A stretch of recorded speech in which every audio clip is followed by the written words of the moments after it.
రాష్ట్ర ముఖ్యమంత్రి రేవంత్ రెడ్డి సలహాల మేరకు రాష్ట్ర టీపీసీసీ చీఫ్ మహేష్ కుమార్ గౌడ్ సూచనల మేరకు ముందుకు వెళ్తూ గజ్వేల్ నియోజకవర్గంలో కాంగ్రెస్ పార్టీని బలోపేతం చేసే విధంగా ముందుకు వెళ్తామని పట్టభద్రుల ఎమ్మెల్సీ ఎన్నికలలో కాంగ్రెస్ పార్టీ అభ్యర్థి నరేందర్ రెడ్డి విజయం ఖాయమని టీపీసీసీ అధికార ప్రతినిధి బండారు శ్రీకాంతరావు అన్నారు. సిద్దిపేట జిల్లా గజ్వేల్ పట్టణంలో కాంగ్రెస్ పార్టీ ఎమ్మెల్సీ అభ్యర్థి నరేందర్ రెడ్డికి మద్దతుగా మీడియా సమావేశం నిర్వహించారు. ఈ సందర్భంగా ఆయన మాట్లాడారు. గజ్వేల్ నియోజకవర్గంలో పట్టభద్రుల ఓట్లు కాంగ్రెస్ వైపే ఉన్నాయని ధీమా వ్యక్తం చేశారు.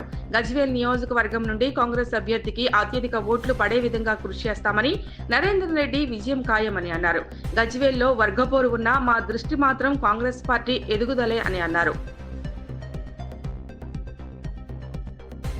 కాంగ్రెస్ పార్టీలో ఏదైనా సహజమే. ముఖ్యంగా చెప్పాలంటే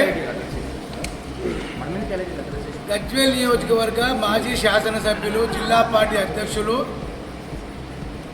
మేము గజ్వేల్ పట్టణ అధ్యక్షులు, మండల అధ్యక్షుల ఆధ్వర్యంలో క్యాసారం గ్రామంలో జెండా ఆవిష్కరణ చేయడం జరిగింది. మరి తదుపరి జెండా ఆవిష్కరణ ఒక జిల్లా అధ్యక్షుని హోదాలో జెండా ఎగరవేయడము భావ్యమా? మీరు అదే ఆయనను అడగాలి. మరి ఒకసారి జెండా ఎగిరిసినాక మళ్ళీ ఎట్లా జెండా ఎగిరిసారు అన్నది మీరు ఆయన అడగవలసిన ప్రశ్న. ఇంకోటి ముఖ్యంగా కాంగ్రెస్ పార్టీ నెల 27వ తారీఖు పట్టభద్రుల ఎన్నికలు. గజ్వేల్ నియోజకవర్గంలో దాదాపుగా 8,000 చిల్లర్లు, 8,000 పైచిలుకు ఓట్లు నమోదు కావడం జరిగింది. మా బాధ్యత, మా అందరి బాధ్యత ప్రతి ఓటర్ని కలిసి రేవంత్ రెడ్డి గారి నాయకత్వాన్ని, మహేష్ గౌడ్ గారి నాయకత్వాన్ని వాళ్ళ ద్వారా ఓట్ల రూపంగా ఓట్లు వేయించి గజ్వేల్ కాన్స్టిట్యున్సీ మొదటి కాన్స్టిట్యున్సీ మెజారిటీలో కూడా చూపించేటువంటి ప్రయత్నం మాది.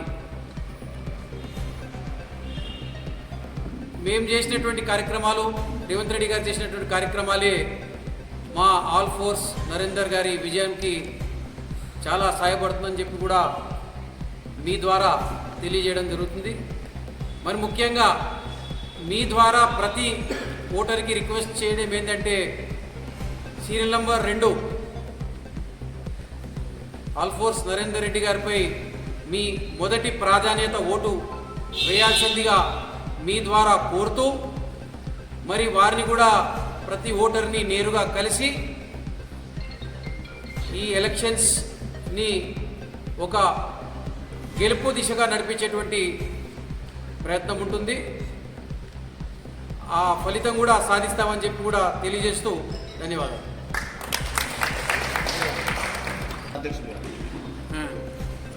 కాంగ్రెస్ పార్టీలో జరిగేటువంటిది సర్వసాధారణం. అన్నతమ్ముల మధ్యలో ఎన్నో ఉంటాయి.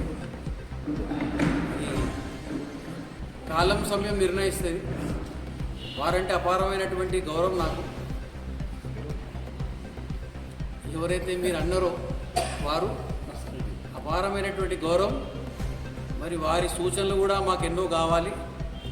తప్పకుండా ఈ ఎలక్షన్స్లో ఏ రకమైనటువంటి కార్యక్రమాలు చేస్తూ మరి ముందుకెళ్లాలో కూడా మాకు సూచనలు కూడా అందించాల్సిందిగా కోరుతున్నా. మరి కాంగ్రెస్ పార్టీలో గ్రూపులు అయితే లేవు. మాది ఒకటే గ్రూప్, ఒకటే జెండా, ఒకటే నినాదం, ఒకటే వాదం. అది ప్రజల వాదం, పేదల గురించి వాడేటువంటి వాదం.